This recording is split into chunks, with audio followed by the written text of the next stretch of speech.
And welcome to the show, everybody. This is the Awake and Alive podcast. I am your host, Mark Smith.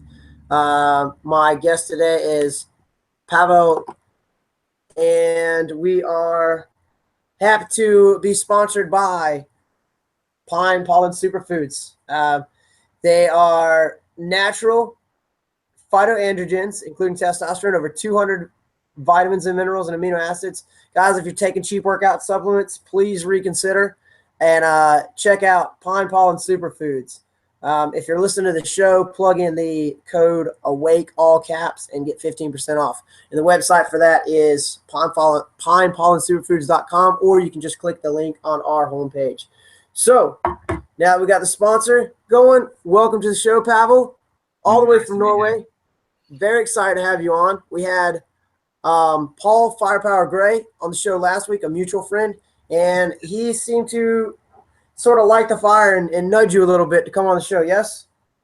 Yeah, I mean, there's a thing about speaking, on air.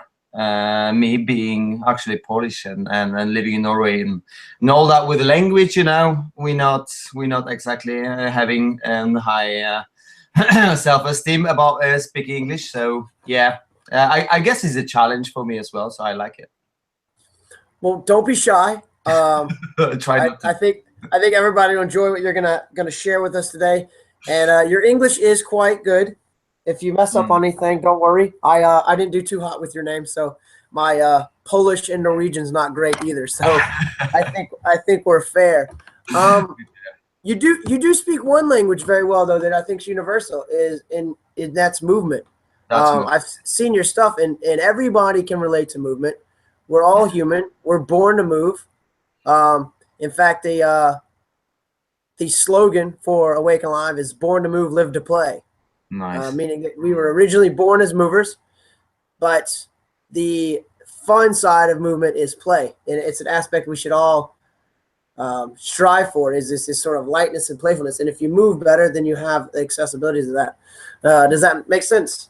Absolutely. I mean, I think maybe I chose kind of easy way to communicate with people and doing what I'm, pretty decent at. And I just put the camera on and explore the movement. Yeah. I mean, this is universal, right? It's like a dancing, really. Dancing is universal as well. You can, like it or not, right? So we're talking about the taste, actually, what we like or not. But I think I kind of have to start talking as well to people to ensure that they're gonna have a whole package as well.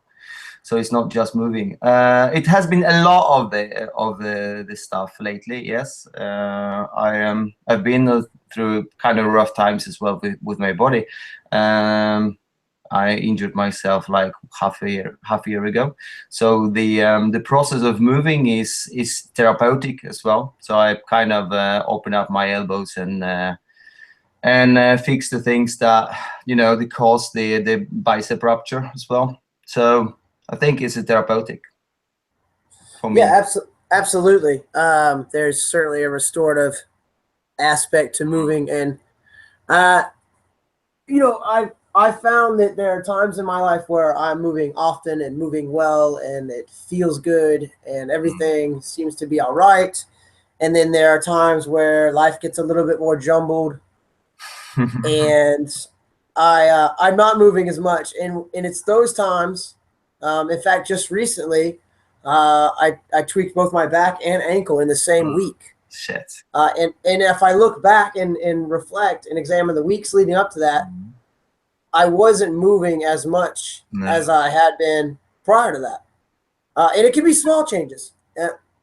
For me, most of the time I'm at home with my kids, and some days we're very active and busy, and other days we're not.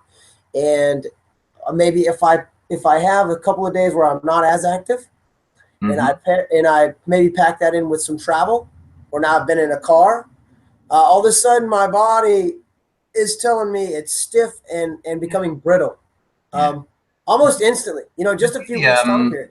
I think the taste of your movement should be appropriate to your your week, really.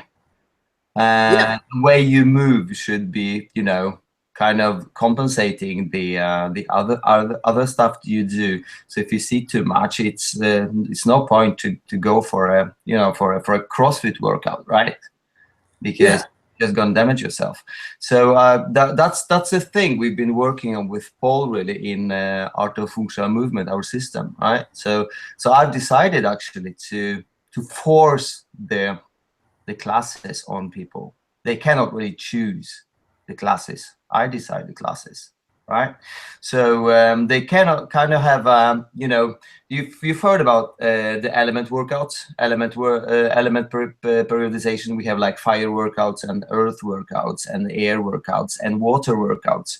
So I kind of build their week, my clients coming for classes I decide we gotta go for, and they have only one fire workout a week, one earth workout a week, one air workout a week, and 2 water workouts, because it's supposed to help them to to achieve the so-called wellness, right? Because we have to stretch out our stiff bodies, and the most of my people actually sit like 8 hours a day. They're not really movers in the work. So they don't have a physical work. So it's really important for them to get the our water element workouts, which are based on yoga, Pilates, and flow and body weight flows, right? So, but have you seen some of the fire workouts videos I posted lately? So I've seen several videos. I am not sure I can tell you which one I thought was fire, which one was earth. Yeah, fire is a high But intensity, high intensity, low complexity work. So it's okay. one movement per exercise. Really simple, straightforward, high intensity work. And people, started to love it, and they ask me, can we do 2 or 3 a week? But it never happens, really. Right, because it's not healthy to to train high intensity like 3-4 hours a week if you're over 40 years old, right? So and it's my responsibility to actually give them what they need and not what they want. So even though I could maybe gain some clients for it, I didn't. So it's my choice, right? Because we Well, actually care. We don't want to sell, we actually care. yes, and I have noticed with you and Paul, Coach Dave Hedges, They're all really good people. Kirsten, all these, Kristen Tullett, Jim Romig. I go on and on with these coaches, but everybody They're all my good I've friends. oh yes, and everybody I've had on the show, they all echo something that I'm very have strong convictions about, and that is exactly what you just said. Is your job as a coach, my job as a coach, our job as coaches is to give people what they need, not what they want. And it's a thin line there, it's a thin line. It is. Obviously, they come up. A person will seek out a coach because they want something. They want to get better at something. They want to lose weight. They want to feel better. They want to get over an injury. They want to perform better in a sport. There's usually a want there. Our job is to tiptoe that line between what is it they want, finding the realistic goals within their wants and desires, and fine-tuning that. Say, here's the gaps that you're missing, and my job as a coach to give you this. Yes, it is true, but we have to be how to put it. We have to kind of have enough charisma to actually sell our way of thinking, right? So I cannot just get a person to do the boring stuff and really struggle. So our duty is actually design something which is beautiful, and then smuggle in, kind of put in things they really need, but it's still a journey for them. This training session is supposed to be beautiful, so they kind of put themselves into the task and actually enjoying doing it, and not kind of, you know, kill them with the workout, even though it helps them, but it's not fun anymore. So I think I got it pretty right, because my people, they're just loving the, you know, the useful stuff, but it's not boring. So I think it's a thin line of selling and kind of giving them what they want, right? So, Well, but of course, there are times I have to, do like this in the mat, and it's going to be like this, or you're not training, because they're hurting themselves. So you have to kind of be have enough structure to tell them directly that they're doing it wrong over and over again, right? So but I think the the will to sell never supposed to be more important than actually fixing people, because that's what we do, right? amen. Yeah. Well, and something Paul touched on last week, and you reminded me of it just now, is that he demands. He said he demands from his students when they come in the room Mm. a level of attentiveness, and this is what we're doing today. Mm. Um, and that's sort of what you just alluded to. You know, when you hit the mat, like, this is why we're doing this today, Yeah. so that you don't hurt yourself. I Because mean, a lot listen, of people get excited and want to get, they want the super crazy workouts and everything to be just knock me on the floor at times, but that's not what it's always about. no. And there's definitely a time and place for that. I mean, we're using really, heavy maces and the clubs, and you think, if you fail on the technique, what's gonna happen, right? It's shoulders got to pop up. So Yeah. so it is a safety issue there. So they have to be present. They have to put themselves and all the heart and soul to the technique, and that's what I demand as well. I mean, it's not can I swear? There is no fucking around that. I mean, you have to do your job. That's it. I should ask you if I can swear. You can swear, yeah. There's no fucking around. No fucking around. That's perfectly fine on the show. So let's back up just a little bit, because we love talking about maces and clubs on the show, but where did it all begin for you? Where did you start on this path and this journey for? This journey started travel? kind of six years ago, because I'm Okay. I'm having the long martial arts backgrounds, but the martial arts is something I still love, but I kind of wanted to make it more accessible for people, because to be honest, not everyone likes to get hit in the face, right? So if you're thinking about the maybe people over 40 years old, and the ladies around 60 and stuff like that, it's not complete. It's not complete. So you kind of wanted to give. I kind of wanted to give more to people than just the martial arts training, and I started to research kettlebells, to be honest. So my first contact with the functional training was actually kettlebells, both styles, or both in RKC and AKFF. Okay. So I kind of studied the kettlebells before, and then I got certified. And Alan Faldro from Trondheim, that was my first teacher actually in AKFF. A really good friend of Steve Cotter as well. Mm-hmm. Right. And then I started to study CST and tactical fitness on the Scottshonon, and then the maces with Rick Brown. So that was my way. So Rick Brown kind of showed me, and it was a funny thing really, because I didn't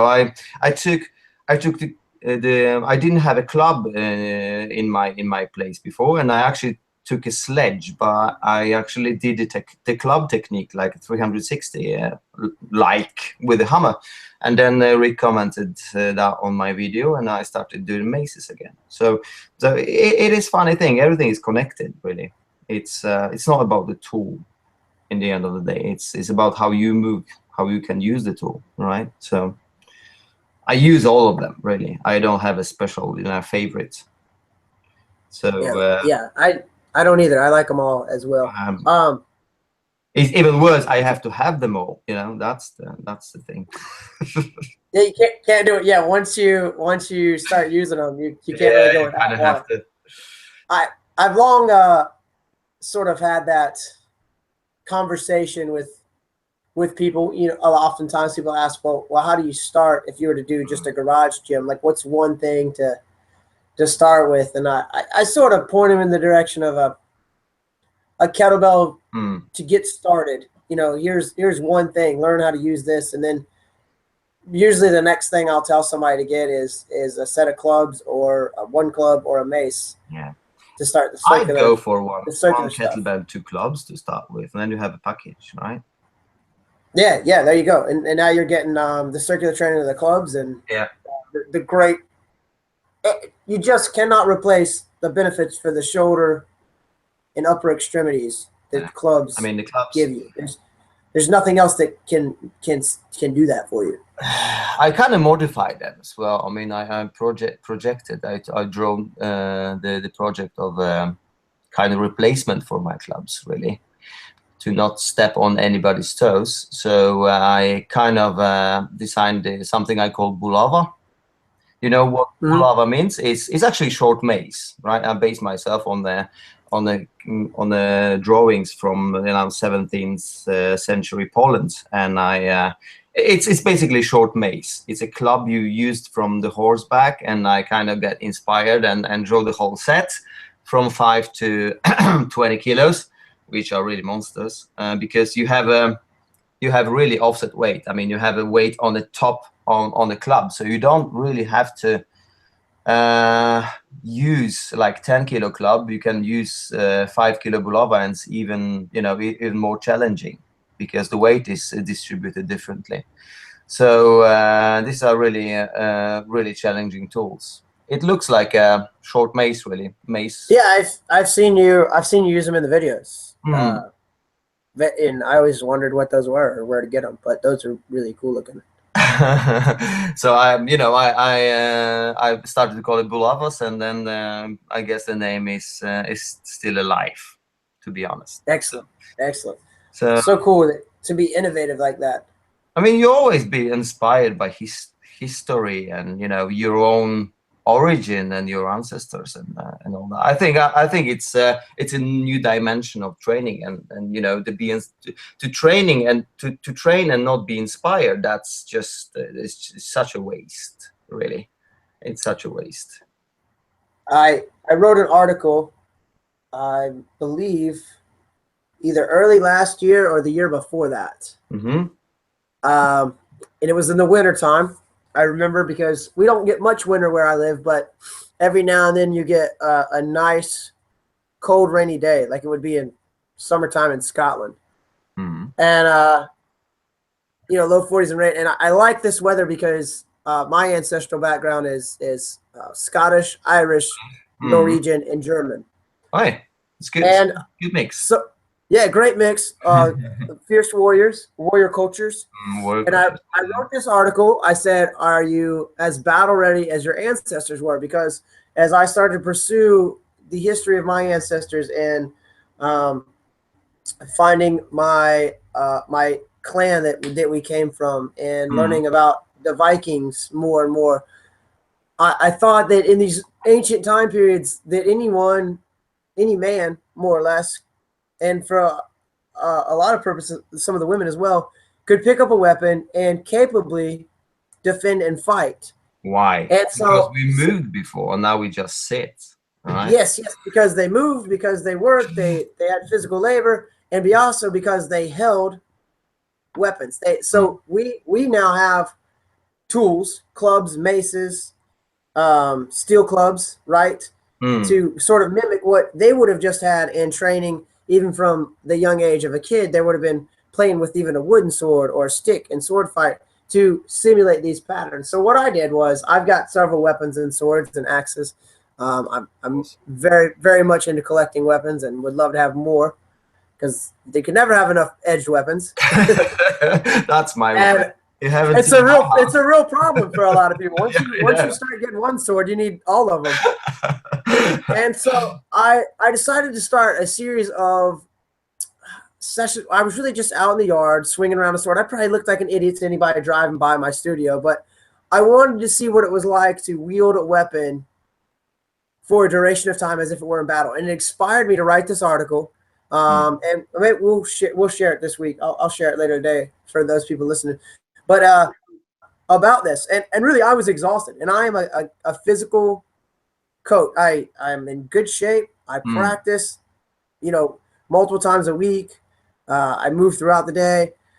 If for all for the sake of argument, I am an in shape guy. But once I started doing this battle simulation, I was exhausted, and it made me think that there's something so important about studying your ancestors and who they were, because the strength they had, the endurance they had, you just don't see it in today's society. I mean, you don't know it until you actually put, like a 20-kilo armor on and start swinging, right? I mean, I had exactly a couple of weeks ago, I actually went for training, because I was at Knights of the Temple in Poland. I was studying longsword in the German German fighting manuals and all that, and Very then cool. suddenly I moved to Norway, and I kind of put it on the shelf. I didn't kind of was active in the sword fighting, and then I went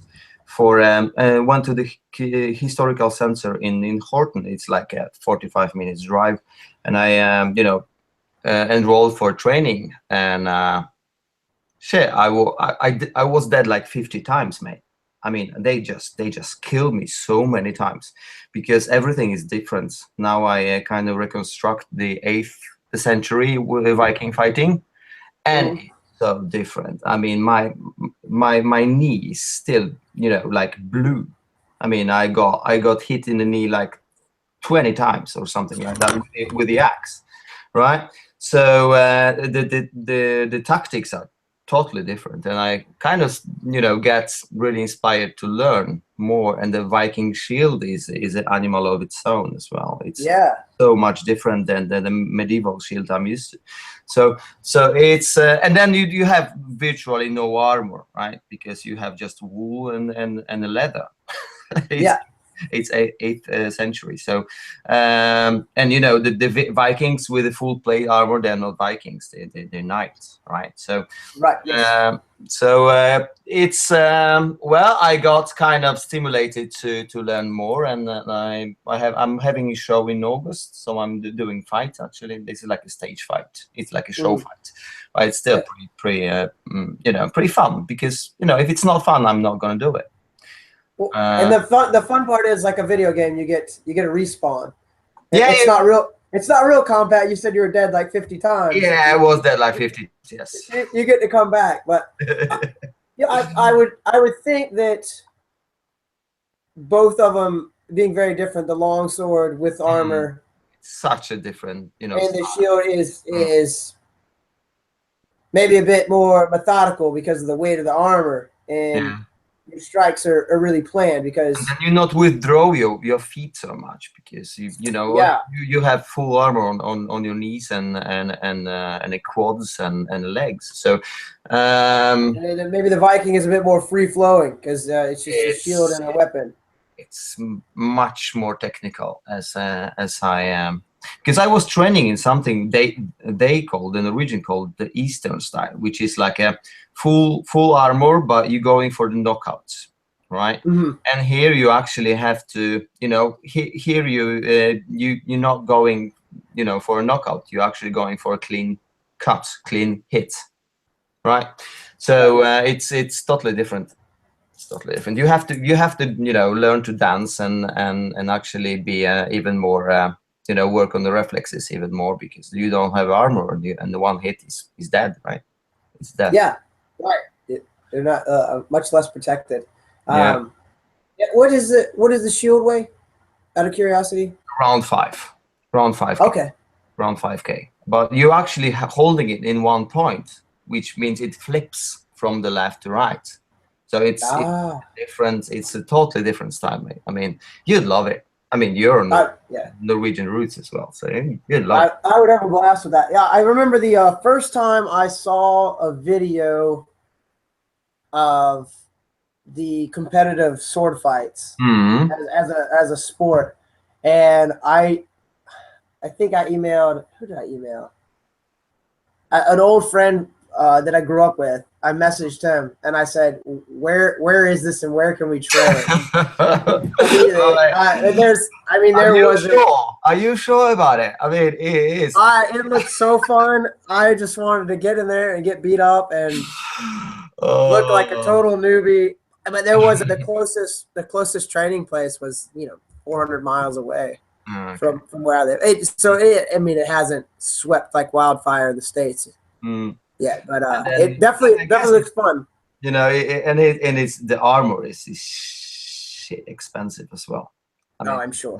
Yeah. to actually, I had to buy everything new now. To be honest, I mean, even though it's just a wool, it has to be hand sewn, and it has to be like a proper. You have to put your soul into it and actually do a lot of that yourself. Well, so that's so I have to paint my shield and sit there with a needle and make it mine. So this is it's actually kind of lifestyle as well. You have to, if you're biking, you're biking, right? So you have Yeah, to do you your own. you own that shit. That's so no, Yeah. that is so cool. This is like the most exciting podcast. Even if nobody else listens, I got to talk about swinging swords and axes and Yeah. Viking shit. So that In was the end of the day, my friend, the fight itself, it's a pinnacle of functional training, as I say. As I say, yeah. it's a pinnacle. So it's actually it's a real thing you actually do to affect your reality. So you can actually test yourself a little bit in what your body is capable of, and I think it's combination dance and fighting is perfect. I mean, Well, you have it all. You have a flow elements, you have a strength elements and stamina elements. You know, you I have think that that's robust. I think that's an excellent takeaway point and observation with this, mock fighting in weapons training because, as you say, it's the pinnacle of functional fitness. Mm. And I gotta have to agree with you there because two things. One, so many of the tools that we use in unconventional They were came from, weapons, right? They came, were came weapons. from a martial base. Yeah, exactly. They came Yeah. from a martial base. It still is a weapon. If somebody tried to come and rob me at my studio and I had a steel club in my hand, I'm going to smack their head off with a steel club. You haven't It seen looks. my car, to be honest. In my car on the back it says a nice sweet 2.5 kilo club, which is just perfect. But I'm Oh a club yeah, trainer. I'm allowed to have it. So that's right. Yes, sir. It's perfect. But it's their weapon. And I've even had the comment. People have come to my studio before, say, "Oh, it looks like a medieval armory," because of these. Especially when people were first starting to see the clubs and maces and had no idea. I mean, if somebody's never been in an unconventional gym, they walk in, yeah, it looks like an armory. yeah, And and so pottery there's do what and pottery as well because you have and pottery. kettlebells. Oh yes, yeah, and pottery. What is this giant iron ball with a handle on it? I just posted an article yesterday about that. Just sort of a really brief Mhm. explanation for the rise in the popularity of the kettlebell. I That am was, actually to get you interested even more. I am designed the new training tool, which I'm actually is in a testing phase. I call it Buckler, and it's actually the reconstruction of a small buckler. But I use that on as a balance board and as a base for 1 point push-ups as well. So you can and you can twist it on a mat as well. So you can kind of do the twisting push-ups on it, and then you can press it because it has weight, and you can do all the pendulums and all the exercises which we actually do with the clubs. So it's coming and it's going to be there. It's already I already have beta tested the first the single one I got. It's only 5 kilos, but it really does the job. So I can send you a couple of pictures and maybe film it again with what we can do with it. It's yeah. it's pretty good stuff. And then now you're thinking, a combination, the bulava and then the buckler, and what you can do with it. So I guess it's the answer for like the new startup tool you should have in your garage gym, really. Yeah, there you go. Great, yeah, we'll definitely get you to make a video. We'll put it on the site. That'd be great. It's actually the other point I had. So the first one was the history of the tools we use as Marshall, and then the second part, it really is just piggybacking what you said, where it's all inclusive of anything you could train or even couldn't train. That's the thing with fighting or dancing, is it at a certain level, you're not even training. It's just it's part of you. It's part of you. Yes, it's an expression of movement. There is an important point to that. You see, so we're going back to I'm having the guy in the back of my ears, really, which tells me that yes, it's all good. That flow is necessary to express ourselves, but the structure behind it has to be in place. So you have to train the structure and simple things before you start to move like a crazy person, right?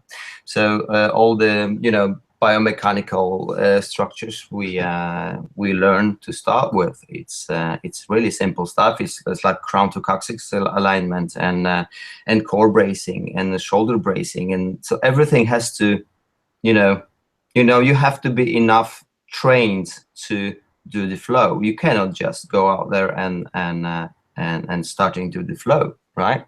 Because your structure is not there, and you probably hurt yourself. So I think that it's necessary that people actually can handle simple stuff before they start to move in the flow, because the flow is just your expression of your basic structures, really. So if you're thinking about people cannot squat properly, right? Would it be good to do the ape walk with them? No, because they're gonna blow up their hips, and that's just as simple as it is. You have to be first good at the simple stuff to do the more complex stuff. It's just a progression, right? For us movers, it's all good. I mean, you can go to the forest and express yourself on uneven surface as well. So and your ankle's gonna handle it. But if your ankles are stiff, I wouldn't recommend it. I would recommend to see on the details on your structure before you actually start moving. To be honest. Have you seen or heard of my friend Rafe Kelly? Not really. No. He's a great guy. Look forward to some of his information. But he owns Evolve Move Play, and he's all about sort of expressing yourself in a natural environment and taking your movement practice outside, and really does some profound work. I recommend you look at some of his stuff. I will. And also, if you do go back on our site, Awaken Alive, he was one of our earliest podcast guests, and it was a really great show. But exactly what you said. If you have a great foundation for movement and you can express yourself, you have the ability to go out there, run around in the woods, and not worry about an ankle or that. And then also with that, we've talked about this a couple times on the show. Injuries will happen. Sure, at some point. I for a while as a coach, I think I was a little bit delusional for a year or so in thinking that if I did such a good job coaching, that we could be completely injury free, and perhaps we could in the session, right? Yeah, in the session perhaps we could, but not from live. No. But really, the mistake is not to say we make people injury free. What we do is more injury resistant and injury resilient. So, for example, I sprained my ankle playing basketball last Wednesday. Today, it's fine. A week later. Why? Yeah. Because I have a good foundation, and even when an injury happens, I could barely walk on it last Wednesday. By Saturday, I was playing kickball with friends. So Of course, it's you know, some of everything we do day in and day out, and Yep. and the same I can say about my bicep tear. I mean, it's 6 months from now, and I'm, you know, 99% all right. And you know, they had to open my arm and actually connect the bicep to my forearm, and I was really, if somebody's cocky, it's me, right? I mean, Sure. I said it, I'm Polish, I'm young and beautiful, and nothing's gonna happen with me, and I'm, you know, bulletproof, but I'm not. And I got it right in my face one cold Monday morning, right? So an injury will happen anyway. Something will happen. So, you know, you have to be robust enough to actually handle it, and both mentally and physically. Right. And I believe that also how you come back from it. Are you able to come back all the way? The time frame, are you able to come back quickly? Mm. All depends on what you've been doing in your training and your practice before that. Yeah, of course, day in and day out, and what you put into your mouth as well. Oh yes, yeah, absolutely. You know what? You can talk about nutrition for a little bit. We haven't had anybody talk about nutrition in a couple months on the show. I guess it's a topic for a different Oh, you want to do a whole other podcast on it? We'll have you on back. if I get invited, yeah. Oh, we'd love to have you back to talk just nutrition. Very, very cool. And so you tore your bicep, right? What happened to actually tear it? Well, you actually I just heard the sound. I didn't feel a thing. It sound was like something like that, and then it was gone. I mean, they just you know, jumped up to my shoulder, and so the bicep tendon was totally gone, and I thought, shall I do it surgically, or shall I train it and actually, in, you know, trying to deliver 100% movements to people. I chose to actually go through the surgery, and again was really cocky. I thought, and after surgery, I will do the class the same evening, but well, it didn't happen. I was so full of morphine and all that, so I actually passed out at home, and I didn't do the class, but I did the class day after. So they just use some kind of fabric, really, not it wasn't totally stiff, and I could move the arm barely in like 1 week. And after 3 months, I could do the push-ups, and now I can actually do long side with 32 kilos. So I think it's going right way. Very nice. Right way.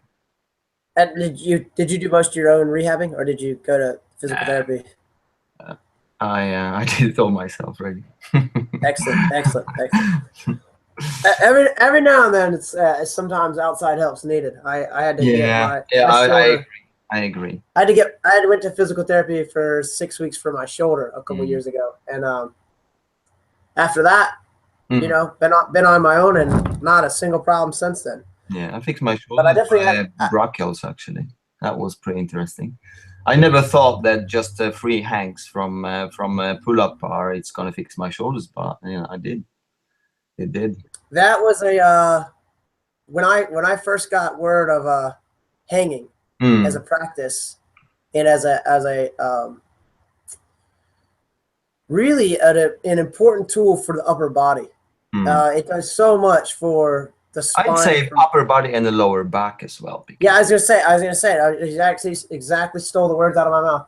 Really, from the waist up, so that connection right at the SI joint and those lower lumbar vertebrae, and then the fingers, the wrists, the elbows, the shoulders. Everything needs space to heal, you know, and that's how I see it, really. So it's this great decompression, and it's one of the first things that I do, and that my students do when they walk in my studio, is you have to hang both passively and actively, and we sort of alternate.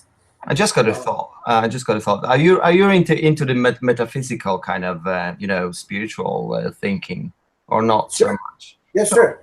Good. Just have the thought about vacuum. So you actually, to heal, you have to create vacuum, right? Right. You have to create space. You have to have a possibility to actually heal. So that's what you do when you're hanging. Really, you're creating the space. You're creating vacuum. Yeah. So you Yeah. can actually feel it with the good stuff, right? So compression is not that healthy, and the expansion is much more healthy. Yeah, I said that once on a Facebook thread of discussion of regarding someone's injury, and I said you must create space in order for healing to happen, and it's so true, because a lot of our issues, especially with joints and connective tissue, is a lot of times it's just an inflammation issue. Yeah. There's been irritation because of compression, and I found that hanging really can get somebody on the right track soon. Especially, you said it, you have most of your people sit at a desk 8 hours a day.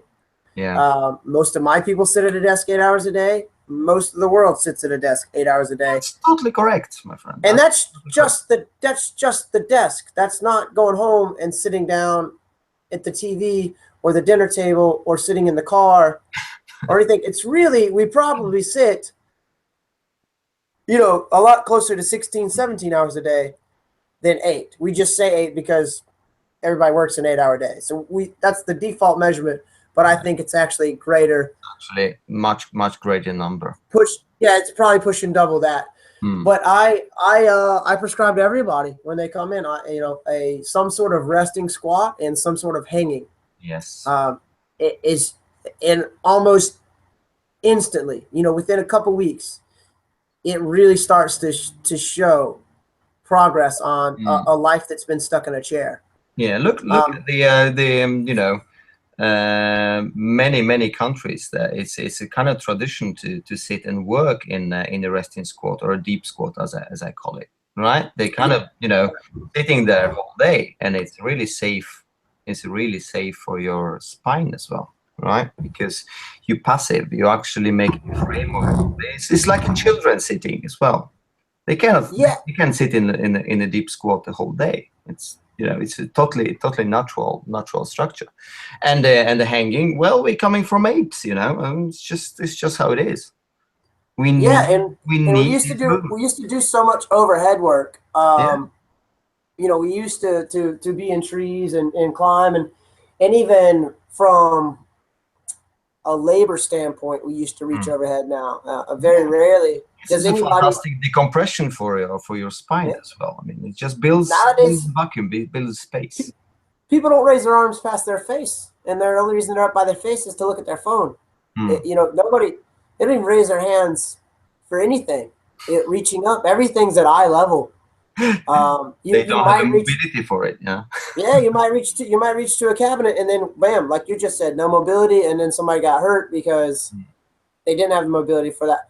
But I've also found, this is interesting, I don't know what the numbers are in your country, but in the United States where I live, it is estimated that at some point in the adult life, 93% of adults will experience low back pain at some point in their adult life. Yeah. And I think of what you said and the ongoing conversation about countries that squat to sit. Yeah. I don't think they have back problems. Me neither. And you don't hear about them. Certainly not to the level of the United States, where it seems I can walk outside and ask somebody if they've had a back problem. Yeah, my back bothering me. It's gonna be called disease. Yeah, exactly. Just like obesity. It's an epidemic. Have you heard of the new disease the United States has? It's a dead butt syndrome. That's what okay. Cannot use the glucose properly, and let's talk about the dead butt syndrome. So I wrote a funny article. I'm actually kind of annoyed by this because I don't think I got enough credit. So if everybody's listening, I wrote a funny article, kind of funny, called "The Bikini Booty," because I was at the beach and I saw all these flat asses On girls, I saw these guys who their shorts couldn't even hang on to them because they had no ass because nobody was using it. And I've seen this for years. I live at the beach. And so I write this article and I put together just a fun little workout to get your glutes going. And, you know, it was more of a fun thing than anything. Well, I shit you not, Powell. 2 weeks later, this article goes viral on the internet, the dead butt syndrome. And I was like, I just wrote that article 2 weeks ago. I just didn't have as big a platform, nor did I write it quite as scientific, but it didn't have to be scientific to get the point across. Like, you know, the point is, listen to you. The point is that nobody has an ass because they don't use it anymore, and people just sit on it.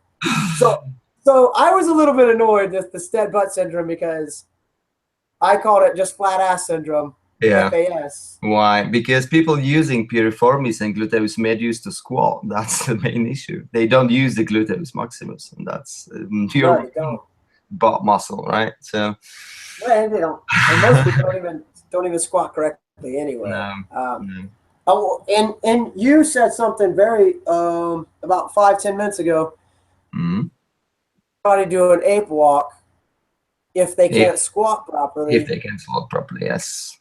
That's you and I think in terms of movement, so we think about that. But how many coaches, trainers, gyms does somebody walk in, they can't squat, and a coach just throws a weight on their back or even a goblet squat with them? Yeah, I mean, we're not even talking about an ape walk, which is, you know, probably lower impact than throwing a barbell on your back. Yeah.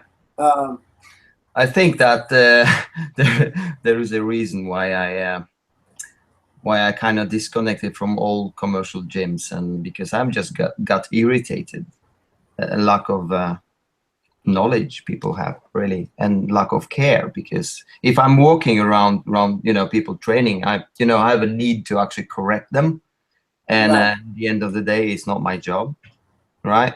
When I'm just a member of the gym, and that's how I actually found out who I'm gonna be in the future, because I was just irritating to look at people that doing things wrong. And it's a typical example of the girl that says that she has so flat ass, but she cannot really use the ass, and she's just complaining that she has a flat ass and not doing anything about it. And it's just what it is. It's just the wrong, you're engaging wrong muscles when you do exercises, and it's our job to fix it. But I cannot fix the whole gym. So I have my own gym and my own people, and those I can fix, because it's only 50 people, and I know every one of them. That sounds almost exactly what I did. I just was fed up, and it became stressful because I worked in a commercial gym. I worked in a gold gym. It became very stressful to go to work every day and seeing so much wrong. Yeah, so many things wrong, and not even knowing. A lot of times, not just being overwhelmed, not even knowing where to start to correct, because they weren't my clients. No, some of them were working you with have right to actually come by and say, hey, can you do that this way? Maybe it's gonna help, right? Or else you're gonna use the whole day and it's not gonna be enough. Somebody's got their headphones in and they're doing their thing. I'm not gonna bother them, or maybe they're working with another coach who's doing a poor job. That was even more frustrating. That's even worse. And so eventually I just said, you know what, I'm leaving, and if you and you would like to come with me, come on, and we'll train elsewhere. I did exactly the same. I took with me 20 people, actually. That's where I began. So anyway, it's funny. I have all these guests on the show, great coaches, wonderful people. I get you have a pretty nice group out there. I mean, the Jim, Kirsten, Rick, and Paul, and they all beautiful souls, really. Yeah, and that's the thing, is it's such a privilege to have the ability to talk to these great coaches and meet people like you, and these other people that I know and that they've poured into me in the show. And it's wonderful, because at the end of the day, everybody has so much in common. They're beautiful people inside and out. They're passionate about what they do. They care about others. And there's this constant hunger to always be getting better. Yeah. I mean, And it's never going to be enough, right? We're never going to be, done with it. No, No no. chance. Not in our profession. So we have to always evolve and push forward, right? And you shouldn't be. You should never be satisfied with where you're at. We should always keep wanting to learn and be better. And I've heard that to be satisfied but still hungry. It's a good word. that's a good one right there. Yeah. So that so that you actually appreciating what you have achieved, and so few of us actually does, right? Because I catching myself on that. I'm seeing on my videos from like 5 years ago, and I say like, fuck, what have I done, right? So we came pretty long way as well. We have to be conscious about it, that we actually achieve things and not struggle for nothing. That's tough to do, because you see where you're at now and you look at that and you're like, oh, that was shit movement. I've done it myself. I look at an old video and it's. Well, I never removed it really. I just let them be on a YouTube channel from like 5 years ago or 6 years. Might as well. So and hopefully other people come and see it as progress too. Yeah. Perhaps, or maybe not. Maybe they just see your new stuff and that's cool too. Yeah, I'm really happy to actually, be involved in art of functional movement with Paul, because it's actually it's really living system. It evolves together with people, and then we have different translations of the movements as well. So we learn from our coaches as well, and this is a beautiful thing. It's not, you have a frame and you work your frame, but the translation of the movement, it can be different from person to person. So my instructors in my gym, they have, the classes are different. They vary a lot, and that's what people like as well. So you're gonna have intensity which is set and the time set and everything, but the exercises they designing their own exercises which are good really. So that's what I'm most proud of, that we have a system that evolves with people and it's not dead, right? It's not frozen, but it evolves, and that's what is beautiful about it. They're coming new coaches with the new skills, and then we evolve together. Very, very cool. Look, that's actually probably a really good stopping point, and we're running short. I know you've got to go to teach I have to clean up my gym, the mob stuff. So that's what we do. And I've got to. I was sweeping quite early this morning, 6 a.m. Oh shit. And I've got to go to a client's house actually here in a minute. But let's real quick tell everybody where they can find you. Well, your social media, the website, anything about Art of Functional Movement. Yeah. As far as information that people can get. Yes. You guys can find me on Facebook as a Pawel Widuto, written as my name is really, and then Tengu Fitness, House of Tengu. It's also on Facebook.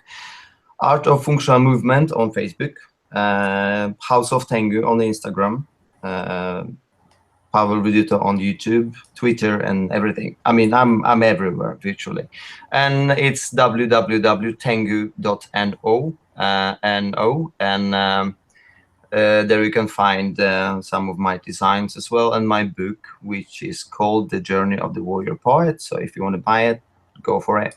It's shipping worldwide, and I can sign it for you as well. Awesome. We will. I'll make sure I get the information. I'll link that to the show so that when people listen to the show, they can. Everything helps, my friend. Everything helps. Oh wait, I love exposing other people and getting. I love to see everybody grow. They should all be growing together. Yes. Our businesses and our minds and our bodies, everything grows together. Everything is connected, as Kirsten used to say. Everything, and sometimes we just talking about the same things in our posts, without the communication. So I guess the brain waves just flowing. Or other people are writing about dead butt syndrome after I did it. Probably yes. That's funny. It's a good laugh. Anyway, Pawel, thank you so much for being on our show. Guys, thanks for listening. Again, thanks to our sponsor, PinePollenSuperfoods.com. Everybody have a great one, and we will catch you on the next show. Thanks. Thank you.